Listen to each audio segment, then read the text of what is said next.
Welcome to Magic Arcanum. I'm Ryan Gomez. Behind the camera is Nicole Letson, and we're so glad you're here because it's story time. Each of the 5 colors in Magic has their own iconic creature type, which means they tend to show up in a lot of sets. White gets angels, blue gets sphinxes, black gets demons, red gets dragons, and green gets hydras, of which 2 appeared in Core Set 2020. We're going to look at the history of hydras as they relate to Magic, and if you want to put them to test in the real world, I've got a deck list in the description that you can use on Arena or at your next FNM. Okay, so what is a hydra exactly? Well, in Greek mythology, there was one hydra described as a sort of water snake with many heads. Depending on who's telling the story, the number of heads can change, with one author setting it at like 50, but most of them giving it around 6 or so. This original hydra lived in a swamp next to a lake, so of course in Magic, they mostly live in the forest. Anyway, this guy named Heracles was tasked with killing it. You might know him by his other name, Hercules, because that's how the Romans wanted to say it in their dark and gritty reboot. The Hydra, by the way, was being raised by the goddess Hera, specifically to kill Heracles. So, bit of a tension there. But of course, in the end, Heracles wins after overcoming the Hydra's abilities, which included lethal breath and acidic or poisonous blood.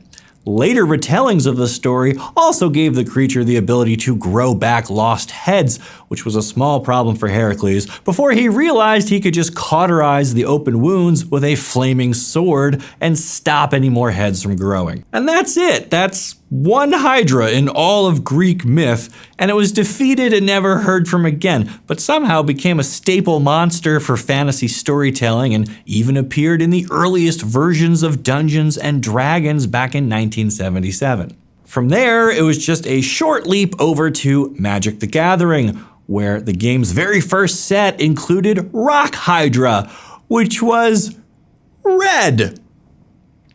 Alright, so it takes a while for Hydras to earn their place as green's iconic creature, but you do have to respect the lengths early Magic went through to justify the mechanics on this thing. Take a closer look here. The original text reads, "Put X +1/+1 counters, heads, on Hydra, and thus the connection between counters and heads is established for the next quarter century and beyond. Each point of damage Hydra suffers removes 1 head unless red mana is spent. During upkeep, new heads may be grown for triple red apiece." This part's a little convoluted, but they're trying to capture the Hydra's ability to regenerate itself by preventing damage, or by growing more heads, but limiting it to your upkeep seems like one of those things that they added just to remind you that there is an upkeep. It took some time for things to improve. Balduvian Hydra from Ice Age is very similar to Rock Hydra, but he only gets +1/+0 counters, so his toughness never improves, and he can still only get new counters during your upkeep for a very big commitment of red mana. The Spitting Hydra from Stronghold takes a different approach. Notice we've dropped the X from the casting cost and now get a fixed number of counters with no way to get any more.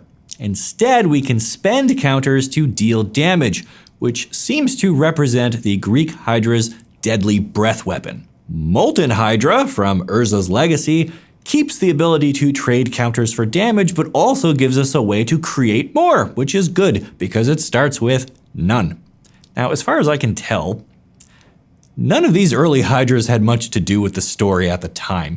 They were just fun, rare creatures, always in red, and more or less referencing the myth of Heracles. Then we reach Nemesis and get Ancient Hydra, who is noteworthy because he's the first uncommon Hydra.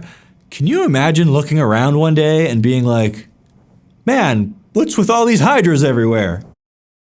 Ancient Hydra uses his fading counters rather than any sort of +1/+1 counter, but mechanically we're still in the same ballpark as the Rock Hydra that came several years before. It's not until the original Ravnica block that we start to see some radical changes to Hydra design. Take a look at Phyto Hydra. Forget red, this guy is green and white, our first green Hydra, technically. And technically green is still the best kind of green. While he doesn't have any way to create counters on his own or trade counters for damage like his earlier cousins, Phyto Hydra does grow stronger over time if he takes damage, much like the original Hydra from the Greek stories. Ulasht the Hate Seed, I don't know if that's right, he was our first legendary Hydra, and we're already back to using red mana to get there. His counters can be used for damage or to create Saproling tokens, and while that's a neat ability to have, it doesn't feel very Hydra-like to me. Last in that block, we've got Sprouting Phyto Hydra, which is the first true mono-green Hydra. And it's pretty terrible, all things considered. It can block forever, but it never gets bigger. And it never gets to attack, which I guess makes sense, being that it's a potted plant and all, but still. All right, so Hydras have now been red, green, and even white. And that means our next one is an artifact. Clockwork Hydra draws inspiration from a card called Clockwork Beast. It's kind of a neat mechanical synergy, to be honest. You still have counters, they still do damage, and you can even grow more if you want to. Overall, it's not a bad Hydra for being made out of cogs and gears, mostly. Now we're heading into the Alara block, and we get a card that really challenges the basic assumption of what a Hydra is supposed to look like. Say hello to Feral Hydra, and then notice how he's got multiple heads, but they're all just like attached right to his body instead of having that classic serpent-style elongated neck. I'm not sure what to make of this because it's not like all of the Hydras of this block look like that. Apocalypse Hydra needs a good dentist, but otherwise is more done in the traditional style. Also, note, we're back to spending counters to deal damage and straddling the line between green and red. I think this might be the tipping point for Hydras in Magic. Our next stop on the Hydra train is Progenitors, the second legendary Hydra ever, and the first to use blue and black mana. I could do a whole video just on Progenitors, but for today, I'll just say this. It was asleep for a really long time until something woke it up.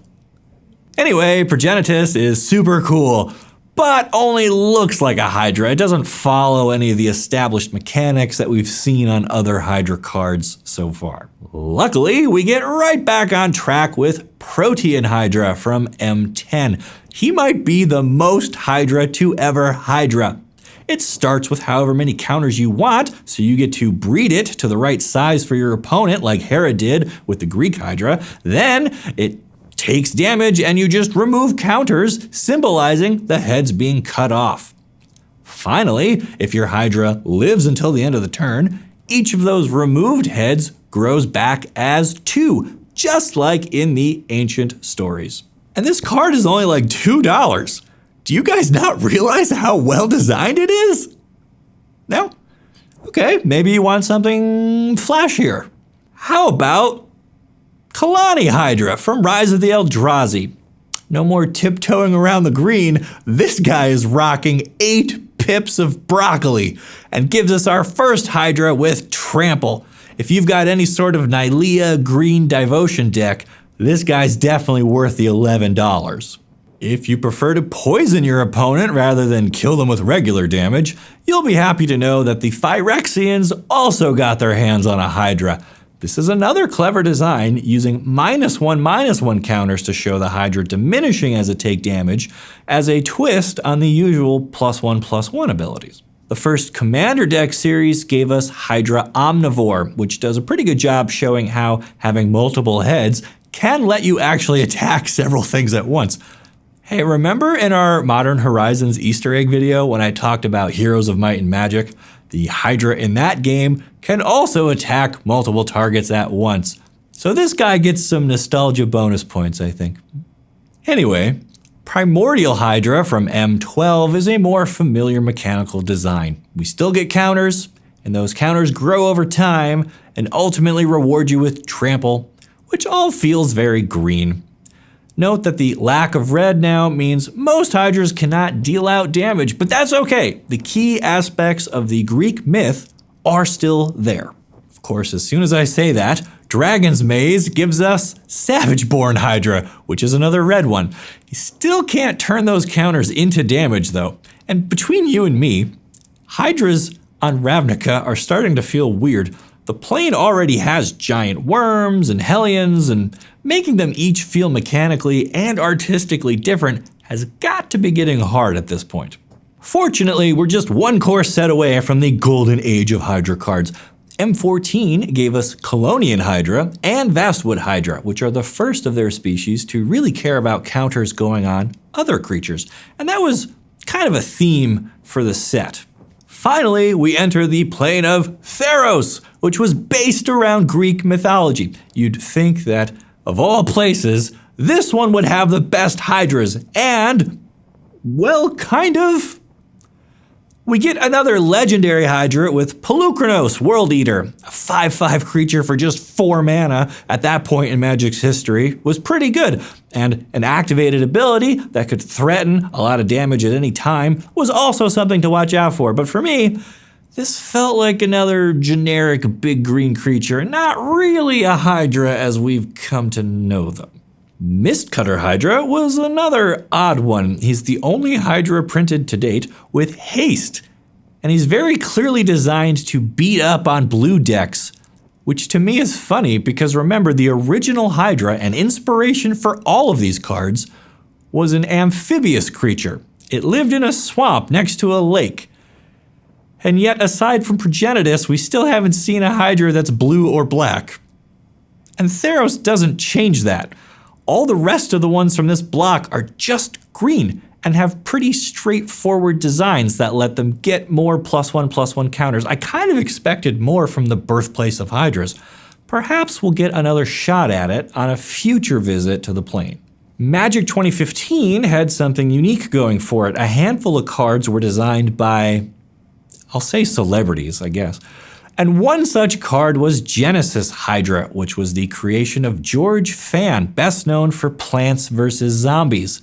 And so as a nod to that, this Hydra is also a plant. Khans of Tarkir took us back to a more familiar Hydra design, this time using the set's morph mechanic to give you a different way of getting your Hydra into play. Upon death, you get a bunch of snake tokens out of Hooded Hydra, which is like a fun twist on the regrowth of heads trope. Lifeblood Hydra might have been a leftover in the Theros card file that made it to print in Commander 2014. I like how this one gives you a reward when it finally dies. That makes it feel a bit like Heracles crossing it off his list of 12 labors. So I consider this one to be a pretty good tribute to the original story. In Magic Origins, we got Mana Gorger Hydra, which is special because he gets extra counters whenever a player plays a spell, as opposed to being related to any sort of damage. Origins had a Spells Matter theme to it, with Spell Mastery being a mechanic, and Mana Gorger was eventually reprinted in Commander 2016 because it works great in a multiplayer game. Even just appearing on one card in Magic Origins, I think this is about where Hydras really cemented themselves as green's iconic creature type.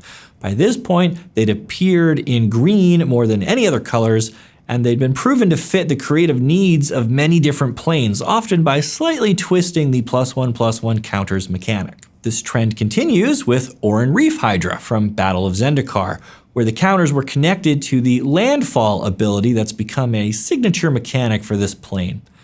Depending on which version of this one you get, the art shows it towering over a pair of Eldrazi. So it must have had several lands enter the battlefield at this point, right? Anyway, one of the last places I would have expected to find a Hydra was Innistrad, so imagine my surprise when we got Ulvenwald Hydra in Shadows over Innistrad. This wound up being one of my favorite designs though, mostly because of how weird it is. It doesn't use +1/+1 counters, but its power and toughness do change. It's not an X spell, but it gets bigger the more lands you have. This Hydra is a great example of how, after using years of designs to establish a baseline, you can subvert expectations and show players how things on this plane are not what they seem, and make a card that is both completely alien yet somehow very familiar. Now, just in case you weren't convinced that Hydras had become Green's iconic creature type, check out Domesticated Hydra from Conspiracy Take the Crown. The design is a little ho-hum, but the art and flavor play up the laughs, so this one is fun, if not terribly exciting. Bristling Hydra from Kaladesh, however, that was another interpretation that I did find quite clever. This was also one of the first preview cards we did a video for here at TCGplayer, so if you want to see what used to pass for content on the channel, hit up the link there. If you could feed it enough energy, Bristling Hydra could grow to be huge, while also making itself hexproof in the face of your opponent's most dangerous spells. This made it a solid creature in a set dominated by artifacts and vehicles, and I think the color palette in the art also makes it one of the more unique looking Hydras. A few months later, we found ourselves in the sandy deserts of Amonkhet with both Honored Hydra and Ramunap Hydra, also putting a fresh twist on the Hydra aesthetic. Their Cobra-style heads lean heavily into the Egyptian inspirations for this set, but unfortunately their mechanics are pretty forgettable. Hungering Hydra from M19 returned us to familiar grounds with a classic X cost and X counters to start, plus a way to gain more by surviving damage. All in all, another fairly unremarkable entry in the Hydra lineup, but we're on the verge of some exciting ones, so hang in there. Commander 2018 introduced another legendary Hydra, and this time it's got black in it. Gyrus, Waker of Corpses, is 3 colors and has an ability unlike any other Hydra we've seen. He can bring dead creatures back to life, only for 1 turn. Now, in the original Greek myths, the Hydra's lair was also an entrance to the underworld, so this could be seen as a reference to that, which probably makes this the most Hydra to ever Hydra. Move over, Protean Hydra. We've also got Whiptongue Hydra, which is half lizard, and eats flying creatures to earn itself +1/+1 counters. But the real fun starts when we head back to Ravnica for the 3rd time. Hydroid Crisis! Finally a Hydra with blue in it! Okay, yes, it also has jellyfish in it, but I'll take it. The Crisis adds flying and card draw to the trample you usually get with green mana, and the life gain is another green ability, though not one that we've seen with Hydras before. And, taking back what I said before about too many worms and Hellions and Hydras on Ravnica, we also have Essence Hydra, who works great alongside the 36 Planeswalkers found in War of the Spark. So that brings us to Core Set 2020, where another pair of mono green Hydras wait for you to unwrap them in your next booster pack. Voracious Hydra is extremely flexible. His X casting cost means you can deploy him at just about any point in the game, and then once he enters the battlefield, you can either double up on those counters or use him to fight an opponent's creature. This makes him ideal for knocking flying creatures out of the air or bullying utility creatures like Llanowar Elves that don't get involved in combat, but you want off the table. Lastly, but certainly not leastly, we have Gargos, Vicious Watcher. He's only the 2nd Hydra to have Vigilance and 5th to be legendary, but he might just be 1st in my heart. Gargos has an insane 8 power and 7 toughness for just 6 mana, and if your opponent tries to mess with him or any other creature under your control, he'll take a huge bite out of their best creature on their side of the table. Or you can target your own team with beneficial spells, and Gargos will still jump into the ring to knock out a potential blocker or an incoming threat. Not to mention, he makes all your other Hydras cost up to 4 mana less, and yes, that works with X, because you announce a number, like 4, and then reduce that by 4 before paying costs. So, you can have an 8/9 Voracious Hydra for just 2 green mana. And that's just one fun way to use Gargos in the deck I've got down below. So make sure you check that out if you're interested in playing with Hydras in Standard. For over 25 years, these multi-headed snakes have been showing up in Magic and have finally settled into their role as green's iconic creature. We can expect to see plenty more in future sets, but for now, which one's your favorite? Let us know down in the comments, and then like this video and subscribe to the channel so you don't miss the great stories you'll only find here on Magic Arcanum. We'll see ya!